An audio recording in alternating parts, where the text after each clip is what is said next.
Hello and welcome to Cancer Lifeline's video in association with Vital Nutrition. My name is McClenaghan.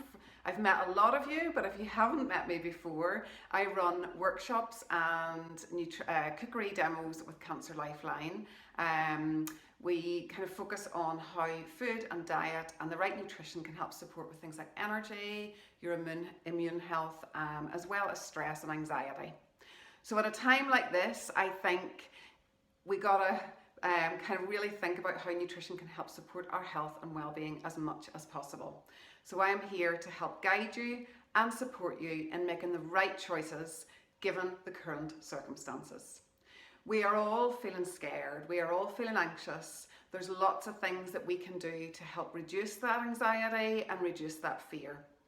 And one of those things is the food that we eat. So the first thing I'm going to suggest is what not to do. You'll see behind me, ta-da, there's lots of foods. Oh, you can see my shopping bags there too, look. Ignore my shopping bags. So there's lots of foods behind me that I want to talk to you about when we are kind of in lockdown or isolating, or you're spending more time at home, what foods you can eat to make you feel as well as possible. But in terms of foods and drinks that can kind of make us feel a little bit more jittery or a little bit more anxious, the most obvious is caffeine. So try and reduce your caffeine intake. Even if you love your coffee and you love your tea, maybe switch to your decaf for now. It tastes exactly the same. You'll still get a wee hit from it, but it won't give you that jittery, nervous feeling. The second thing is watch out for alcohol, because alcohol makes us feel better at the time, but the next day we're going to feel low and flat and perhaps more worried and more stressed. So try and reduce your alcohol as much as possible. And sugar. Yes, sugar is a treat, but use it as a treat. Have it occasionally. You know, have like maybe, for example, if you've got biscuits in the house to keep you going, a really good choice would be something like digestives or even hobnobs, because they've got a bit of fibre in there and they're lower sugar than something like a chocolate biscuit. Sugar can make us feel tired, but it can also make us feel a bit more stressed and a bit more jittery. So keep your sugar low. I've got a few just really simple ideas that hopefully are going to keep your energy levels up and just fuel you and nourish you really well. And that's what we need to prioritise right now. So the first thing, let's start with breakfast. So breakfast, they always say, is the most important meal of the day. And I think actually at the minute, what I'm finding is that I'm encouraging people to eat breakfast, because if we can get a good packing into us first thing in the morning, it just makes us feel a wee bit better in terms of emotionally, but also physically. My favourite breakfast, without doubt, you're going to guess this, is porridge. It helps if you've got a nice wee fancy jar to put it in too. So you can see that? That's jumbo oats. The bigger the oat, the more slow, sustained release energy. So you could make your porridge with milk, or you could make your porridge with water, whatever you prefer, or plant milk, whatever you prefer. Put some fruit in there. And actually, what I quite like to do is use frozen fruit. So this is just frozen fruit I got out of Dunn's. This is dark cherries. You can get the same stuff out of Lidl, Co-op, Tesco, Sainsbury's. Fresh or frozen, you'll find that the frozen stuff is much better value, and you can just use what you need. And that's also really important if you're living on your own and there's maybe only a couple of you. So look, wouldn't that be a nice porridge? Wouldn't that be a nice breakfast? Porridge with some cherries. The other thing about our frozen fruit and our frozen vegetables is that it means more than frozen peas. I love frozen peas. There's a bag in, that's our freezer, so that wee bit there at the top, that's our freezer. So we're not stockpiling too much. But when you're maybe making a shopping list, if you're getting somebody out to go out and do some shopping for you, ask them to, if it is possible, to get you some frozen vegetables. You can get vegetables to steam, to stir fry, or to roast. An example is, these are just sweet potato wedges or sweet potato chunks, and I'm going to use these to make a soup, or I might roast them with something like maybe a bit of onion and maybe some garlic. What else could I put in there? Maybe parsnip, carrot, you know. So you could, the frozen, again, use what you need. No waste then, you're not wasting anything. So that's I was going to say that's breakfast, but you probably won't have sweet potato for breakfast. You might have it for your tea. So then, at lunchtime, a great lunch actually, especially on days when you're just feeling really tired. Why not something like beans on toast? Beans are relatively low sugar compared to what they used to be, but these are really slow, sustained release energy and will give you good nourishment in an instant. The other thing, and actually what I've just had for lunch, some eggs. So you could do your boiled, poached or scrambled eggs or an omelette. So at lunchtime I just had a bit of toast with scrambled egg, and there was a pepper in the bottom of the fridge, chopped that up, a wee bit of lettuce, had that, and a couple of cherry tomatoes. So don't just have eggs on their own. If you can have a wee bit of salad or a wee bit of some sort of vegetable there. Your frozen peas would be great if you're making an omelette.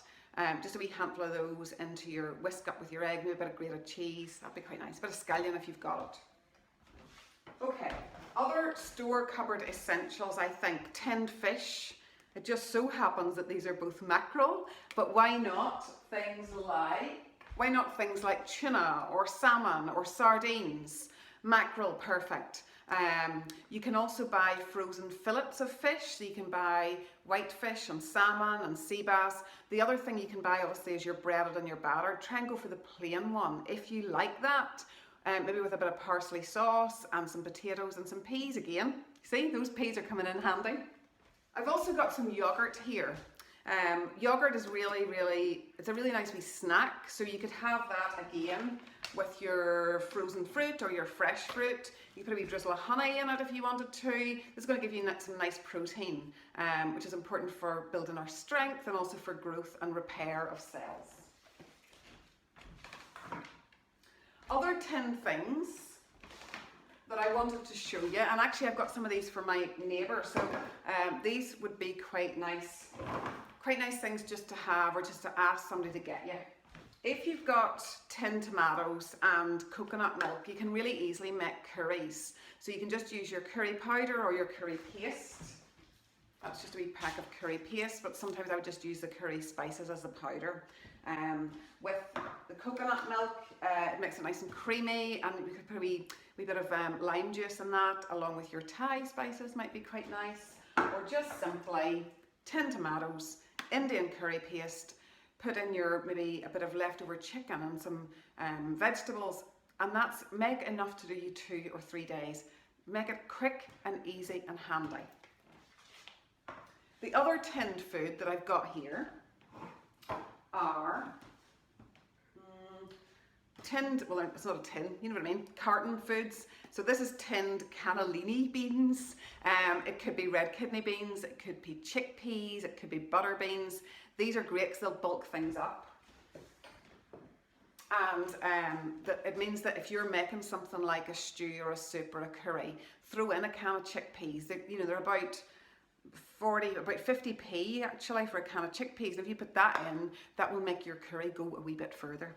I always have jars of lentils as well. So these ones here, can you see them? You see them? They're nice, aren't they? These are pui lentils, they're called. So I would make a bolognese with these. So instead of putting meat in it, I put those into it. Nobody ever knows the difference, I think anyway. And then of course red lentils for soups. Right, so for my lovely wee neighbour who is trying to keep her social distance and not go out too much, she's in her 80s, I have got her some carrot and butter bean soup, and I have got her some super good root vegetable and turmeric soup. They sound good, don't they? So she can have those with maybe a wee sandwich or even a bit of wheaten bread or a bit of toast or something. And I also got her some tinned prunes. Either your tinned prunes or dried prunes are going to help support your digestion and keep you nice and regular. And again, counts as part of your 5 a day. Talking of which, try and keep your vegetable intake up. So it could be your regular, your peppers and your salad veg, your cabbage, your cauliflower. Frozen vegetables are absolutely perfect. But if you can build as much colour into your diet as possible, you're really doing your most to help support and nourish your immune system. So obviously fruit as well. So we're oranges, apples, bananas, peaches, pears, nectarines, whatever you've got, fresh frozen fruit is going to keep you, it's nature's wee super snack, isn't it? And then I was thinking about hydration. I was thinking about if you can make sure you drink enough water, because you remember that if we're dehydrated, the first sign of dehydration often is fatigue. And I quite like having herbal teas. I think some of you maybe have tried something like this before. So this one is turmeric gold, 3 ginger. It doesn't matter what kind of herbal tea it is, but if you're drinking herbal teas, that counts towards your water intake, and just makes you feel a wee bit maybe less lethargic. Okay, so I hope that was useful. I know that it's a really difficult time. I know that this is a time that we would never have thought we would find ourselves in, but we are here to support you as much as possible. You can find lots of help through Cancer Lifeline through all the usual channels.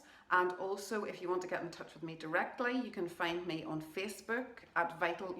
If you go into Facebook and search for Vital Nutrition, the number 1 after, or if you're on Instagram, it's vital.nutrition. And I'm going to be sharing loads of stuff on there about kind of looking after each other and trying to keep ourselves as healthy as possible during this difficult time. So please shout if I can help. And I hope this was useful. Look after yourselves and each other. See you soon. Bye.